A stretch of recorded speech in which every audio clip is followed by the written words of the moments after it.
know why they would portray her like this.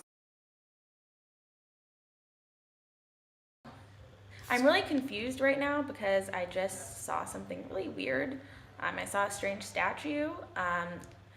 And first of all, the first thing I noticed was that the woman appeared to be in a very sexual position. Her legs were open, her breasts were nearly exposed. The drapery was so clean that you could see every contour of her body. And this really just isn't the way a woman, I felt kind of aroused. This isn't really how I should feel when I'm looking at a woman's statue. I mean, the young man, the unbearded man, the aromanos, I totally understand. Like that is supposed to evoke the sexual arousal reaction out of me. But the woman is supposed to be covered up. Ideally, sitting would be great. No shoulders showing, no breasts. So that was a little confusing to me, first of all. And then when I started to actually look at the details of the statue, I was also very confused. There was a complete lack of symmetry overall. I could find a few shapes.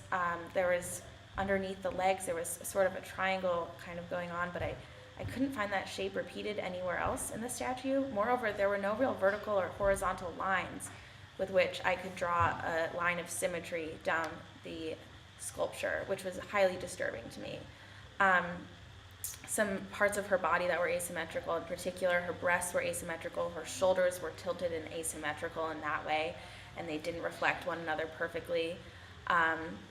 The drapery itself, so not only was the dress asymmetrical on her shoulder, but the drapery and the lines of the drapery were different at every contour of her body, which was very interesting, and I'd never seen anything like this before, and I didn't really understand it.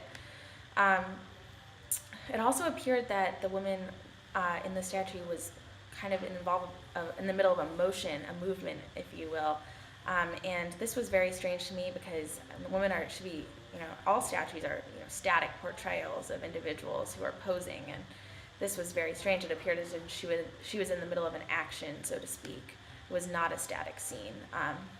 So overall, because she was so sexually posed, because of the lack of symmetry, the lack of repetitive shapes, in the movement, I really just don't understand this statue at all. One thing that I did kind of understand about this was that the woman, a statue shouldn't look like just any woman. It should be like an idealized image of some sort of woman, and it did seem to be an idealized image of a sexual woman. So in that case, statues aren't really supposed to represent a real person, so I kind of appreciated that it was an idealized version of a sexual woman in that way, but I'm really just not used to seeing idealized representations in this sort of way.